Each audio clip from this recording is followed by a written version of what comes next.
Good afternoon, everyone. This is Urvashi. Today we will talk about pedagogy of economics. Our topic is Bloom taxonomy of objective. Benjamin Bloom and his associate in the University of Chicago has produced many of the significant classification. उन्होंने अपनी university में अपने associates के साथ BS Bloom ने बहुत सारी classifications की थी. He worked on cognitive domain. उन्होंने सबसे पहले वर्क किया था कॉग्निटिव डोमेन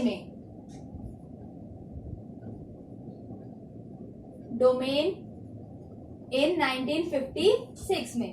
कॉग्निटिव डोमेन क्या होता है? B S Bloom has divided cognitive objective into 6 categories arrange from lowest level to highest level of functioning. उन्होंने कैसे अरेंज किया है? From lowest level to highest level. सबसे पहले लोएस्ट लेवल पे हमारा क्या आ जाता है? नॉलेज. नॉलेज जो है first lowest level of functioning है कॉग्निटिव ऑब्जेक्टिव की.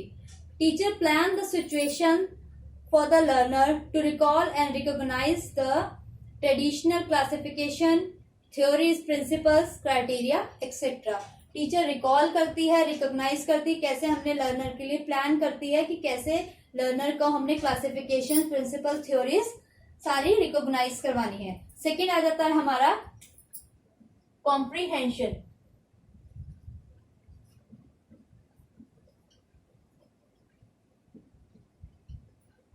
कॉम्प्रीहेंशन आ जाता है हमारा second lowest level of functioning of cognitive objective. It is also a lowest level of understanding. इसमें आ जाता है हमारा if there is no knowledge. अगर आपको knowledge नहीं है, there is no use of comprehension. So the basic understanding is came under in it. Basic understanding होनी चाहिए. Facts, ideas, आपका interest, प्रिंसिपल्स, थ्योरीज आपको पता होने चाहिए. वो हमें कैसे होती है? Without knowledge there is no comprehension. Third one is application.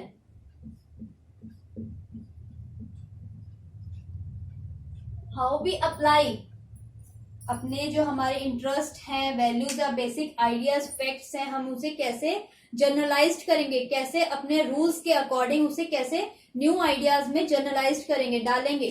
ठीक है, ये आ जाता है आपका एप्लीकेशन के अंदर. Fourth one is analysis. Analysis came under highest level of functioning of cognitive objective. But without knowledge, comprehension and application there is no analysis. हम knowledge, comprehension and application के बिना एनालिसिस किसी भी चीज का हम नहीं कर सकते. Fifth one is synthesis. Synthesis also came under in highest level functioning of cognitive objective. It is synthesis is termed as creative objective. कोई चीज क्रिएट करिए, न्यू क्रिएटिविटी की है हम लोगों ने, उसमें आता है. It involves knowledge, comprehension, application and analysis. Synthesis के अंदर क्या क्या चीजें आती है? Knowledge, comprehension, application and analysis.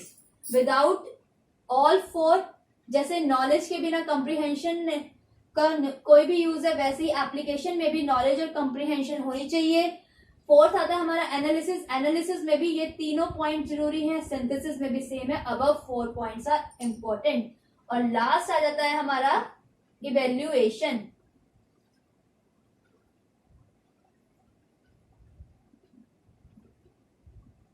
Evaluation हम तभी करेंगे जब हमारे पास अबव जो ऊपर के 5 पॉइंट्स होंगे, knowledge, comprehension, application, analysis and synthesis. Without all above points हम लोग किसी भी चीज का इवेल्युएशन नहीं कर सकते.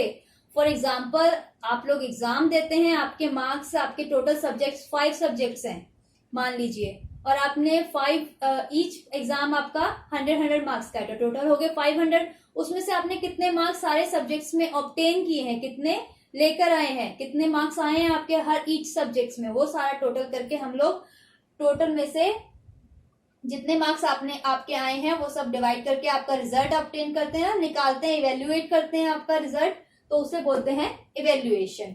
ठीक है, उसके बाद हम लोग आते हैं अफेक्टिव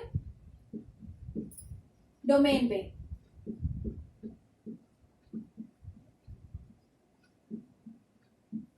अफेक्टिव डोमेन क्या होता है?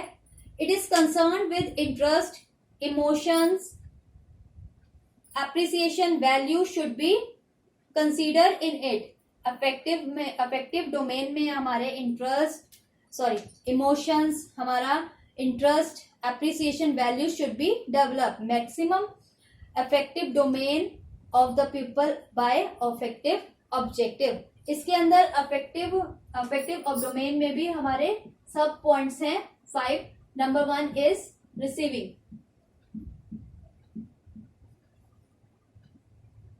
रिसीविंग में हमारा क्या आ जाता है? इट इंक्लूड्स इंटरेस्ट, वैल्यूज, आपका attitude, idea and values. Receiving में हमारे क्या क्या जाते हैं? इंटरेस्ट, आइडियाज, आपका क्या एटीट्यूड है, क्या वैल्यूज है, नॉर्म्स है, बिलीव्स है, क्या। ठीक है, उसके बाद सेकंड पॉइंट आ जाता है हमारा responding.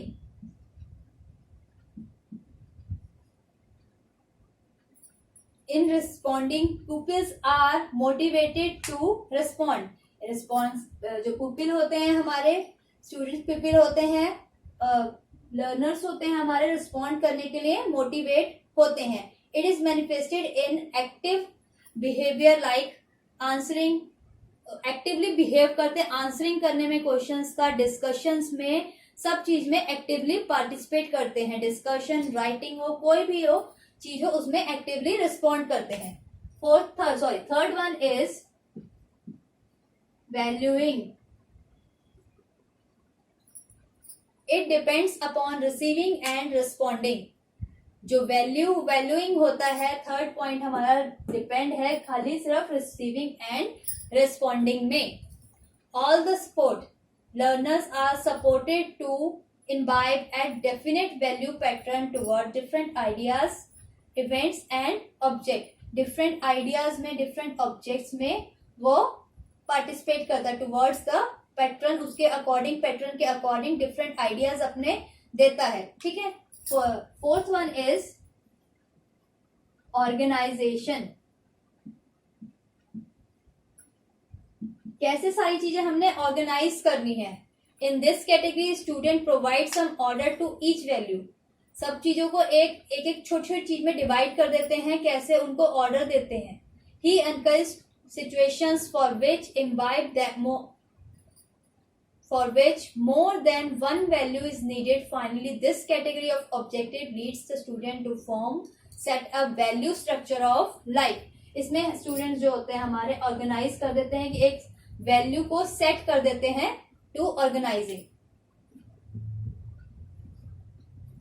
Fifth one is characterisation of value.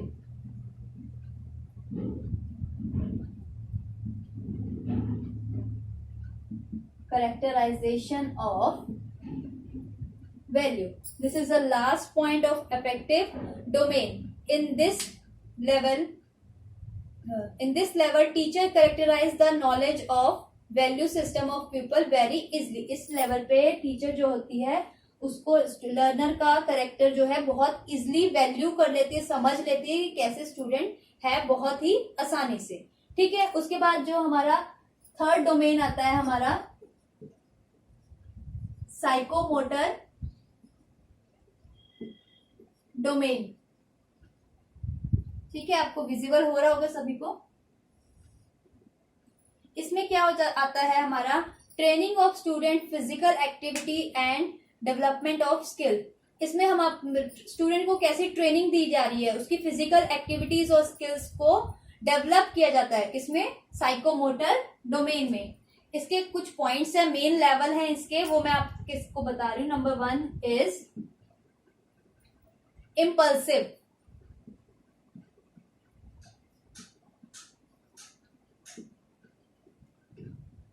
Impulsive क्या होता है हमारा?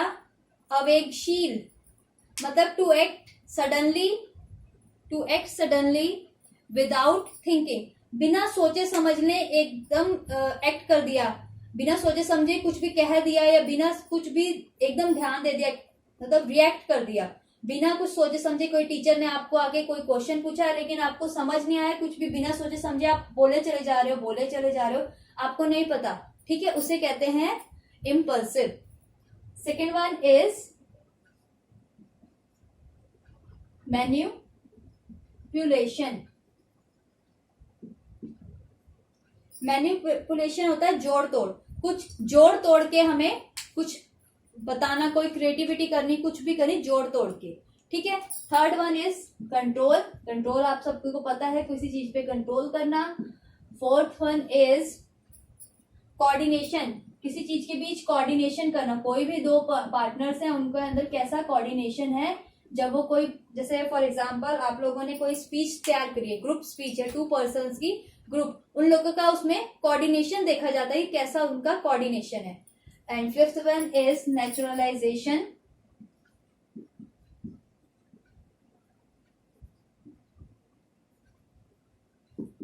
एंड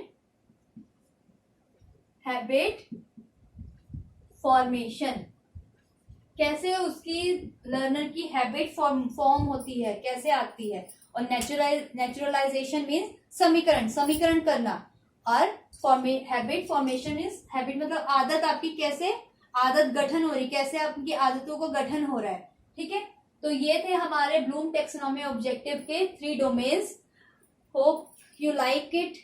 जो आपको नहीं समझ आया, कोई भी चीज आपको टॉपिक है किसी भी चीज से related, pedagogy of economics and commerce related, आप मुझे मैसेज कर सकते हैं। आपको मैंने पहले भी कहा है, तो मैं उसके ऊपर वीडियो जरूर अपलोड करूंगी। Thank you class.